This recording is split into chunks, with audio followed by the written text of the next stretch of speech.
बचपन में सुना था कि सुई से लेकर जहाज तक सब कुछ बनाने का काम करती है टाटा। और जब बड़ा हुआ तो चारों तरफ देखा तो ऐसा पाया भी। खाने के नमक में टाटा नमक, गाड़ियों में टाटा मोटर्स, कपड़ों के लिए भी टाटा का एक ब्रांड है वेस्ट साइड। और यहाँ तक कि सुबह की जो हम पहली चाय पीते हैं उस वो भी है टाटा की ही टी। और दिवाली आ रही है तो हम सब ज्वेलरी शॉपिंग जरूर करते हैं। और इस ज्वेलरी शॉपिंग के लिए भी टाटा ने अपना एक ब्रांड बनाया है जिसका नाम है तनिष्क। तो टाटा हमारे जीवन में हर चीज़ से जुड़ा हुआ है, वो सुबह की चाय से लेकर हमारे अच्छे दिनों की याद तक। और इस टाटा कंपनी को और बड़ा बनाने वाले व्यक्ति का नाम है श्री रतन जी जमशेद जी टाटा।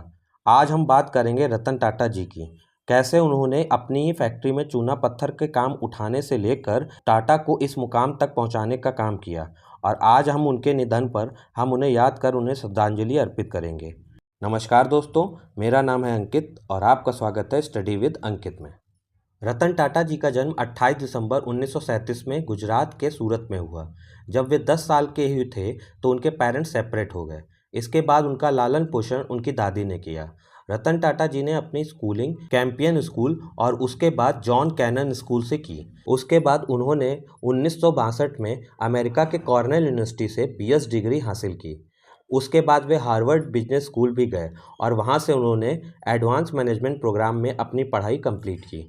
पढ़ाई के ख़त्म होने के बाद वे भारत लौट आए और उन्होंने टाटा स्टील में एज अ बेसिक एम्प्लॉय ही ज्वाइन किया। वे नॉर्मली वही फैसिलिटी यूज़ करते थे जो वहाँ के एम्प्लॉय यूज़ करते थे। उन्हें कोई स्पेशल ट्रीटमेंट नहीं दिया जाता था। वे पैदल ही ऑफिस आते जाते थे। जब उन्होंने टाटा स्टील का अच्छा अनुभव हो गया तो उन्हें पहली जिम्मेदारी दी गई। उन्हें 1971 में एज द डायरेक्टर इंचार्ज नियुक्त किया गया नेल्को में। नेल्को इलेक्ट्रॉनिक सर्विस में काम करती थी और उस समय नेल्को लॉस मेकिंग कंपनी थी। उसके पास उस समय केवल 2% मार्केट शेयर ही था। 1970s का समय इलेक्ट्रॉनिक्स में चेंज ला रहा था और नेल्को पुराने तरीके से काम कर रही थी। पर जब रतन टाटा नेल्को में आए तो उन्हें ये बेसिक बात समझ आ गई और इस बात पर उन्होंने नए सिरे से काम करने की शुरुआत की। इसी के बाद से ही टाटा ने टीसीएस जैसी बड़ी कंपनी बाद में बनाई। तो 10 साल तक नेल्को में काम करने के बाद उन्होंने नेल्को को लॉस मेकिंग से प्रॉफिटेबल बना दिया। उनकी इस ग्रोथ से सभी बहुत खुश हुए। लेकिन रतन टाटा जी का कहना था कि नेल्को की सफलता के बाद उन्हें केवल वही कंपनियां मिलने लगी जो लॉस मेकिंग कंपनी थी। देखिए, टाटा ग्रुप में 100 से अधिक कंपनियां हैं, तो कुछ कंपनियां प्रॉफिटेबल थीं और कुछ लॉस मेकिंग। पर जेआरडी टाटा रतन टाटा की सफलता को देख समझ गए थे कि रतन टाटा में कितना पोटेंशियल है। और वैसे भी रतन टाटा जेआरडी टाटा को बहुत पसंद करते थे। वे उन्हें एडमायर भी करते थे। अब साल आता है 1991 का। जेआरडी टाटा अब काफ़ी बूढ़े हो गए थे तो उन्होंने चेयरमैन पद से हटने की सोची। उन्हें रतन जी में वो सब कुछ दिखता था जो टाटा ग्रुप के लिए बेस्ट था। तो उन्होंने 1991 में टाटा ग्रुप की कंपनीज का चेयरमैन रतन टाटा को बना दिया। इसके बाद रतन टाटा के हाथों में जब टाटा ग्रुप की बागडोर आई तो उन्होंने बहुत मेहनत की और ग्रुप की उन सब कंपनियां जिनको लॉस होता था उन्हें प्रॉफिटेबल बनाया और प्रॉफिटेबल कंपनियों का उन्होंने मुनाफा दुगना कर दिया। इसके बाद भी वे यहाँ नहीं रुके, बल्कि बहुत कंपनियों को उन्होंने एक्वायर भी किया जिससे उनका बिजनेस एक्सपेंड कर सके। उन्होंने टाटा टी में टेटले कंपनी को एक्वायर कर लिया।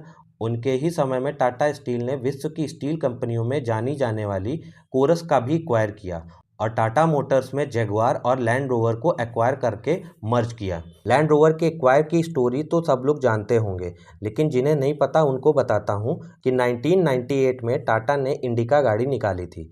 जब लॉन्च हुई थी तभी से इंडिका लॉस में जाने लगी थी और इसके लिए रतन टाटा के पास ज़्यादा एक्सपीरियंस भी नहीं था। तो वो इस कंपनी को बेचने के लिए अमेरिका की फोर्ड कंपनी के पास गए। फोर्ड कंपनी से मीटिंग में उन्होंने कहा कि आप हमारी कंपनी खरीद लीजिए। पर बिल फोर्ड ने बड़ी ही बदतमीजी से कहा कि तुम ऐसी चीज़ें क्यों करते हो जो तुम्हें नहीं आती। हम तुम्हारी कंपनी को खरीद कर तुम पर और टाटा ग्रुप पर एहसान करेंगे।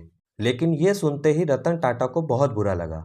वो मीटिंग छोड़कर भारत वापस चले आए और उसी दिन से उन्होंने एक डिसीजन भी लिया कि आज के बाद से वो कभी भी टाटा ग्रुप की किसी भी कंपनी को नहीं बेचेंगे।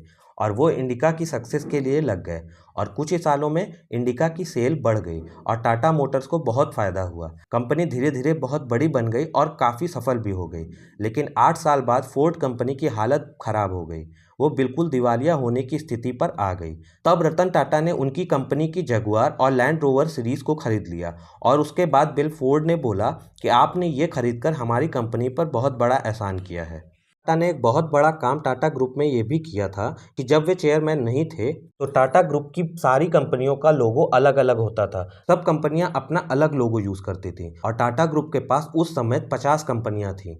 तो रतन टाटा ने सोच समझकर यह डिसीजन लिया कि भले ही सब कंपनियां अलग हैं, उनका काम अलग है, लेकिन लोगो एक ही होना चाहिए ताकि लोगों को पता चल सके कि ये सब कंपनियां एक ही ग्रुप की हैं। और इससे आज सबको पता भी चला कि टाटा ग्रुप कितना बड़ा ग्रुप है और इसमें कितनी सारी कंपनियां हैं। इसके अलावा सभी जानते हैं कि रतन टाटा जी कितने बड़े फिलैंथ्रोपिस्ट थे। वे हर साल करोड़ों रुपए सामाजिक कार्यों के लिए दान किया करते थे। वे इसके साथ साथ जानवरों से भी बहुत प्रेम करते थे और उन्हें कुत्तों से बहुत अलग लगाव था। और इसका एग्जाम्पल आप मुंबई ताज होटल की इस वीडियो से देख सकते हैं। कितना फेमस होटल होने के बाद भी वहाँ सड़कों पर रहने वाले कुत्ते आ जा सकते हैं और यहाँ तक कि उनके पीने के पानी और खाने का इंतजाम भी रखा जाता है। आज इन्हीं शख्सियत को याद करते हुए हम उन्हें श्रद्धांजलि देते हैं। पूरी दुनिया में बहुत ही कम बिजनेसमैन ऐसे होंगे जिन्हें लोग उनके पैसे या बिजनेस के लिए नहीं, बल्कि उनके आत्मीय व्यवहार और उनके चरित्र के लिए जानते हैं। ऐसे चरित्रों में से एक थे हमारे रतन टाटा जी। धन्यवाद। जय हिंद। आज की वीडियो आपको कैसी लगी हमें कमेंट बॉक्स में ज़रूर बताइएगा। वीडियो पसंद आई हो तो लाइक कर दीजिएगा और मेरे चैनल को सब्सक्राइब कर दीजिएगा। मैं आपके लिए ऐसी ही इंफॉर्मेटिव वीडियो लाता रहूँगा।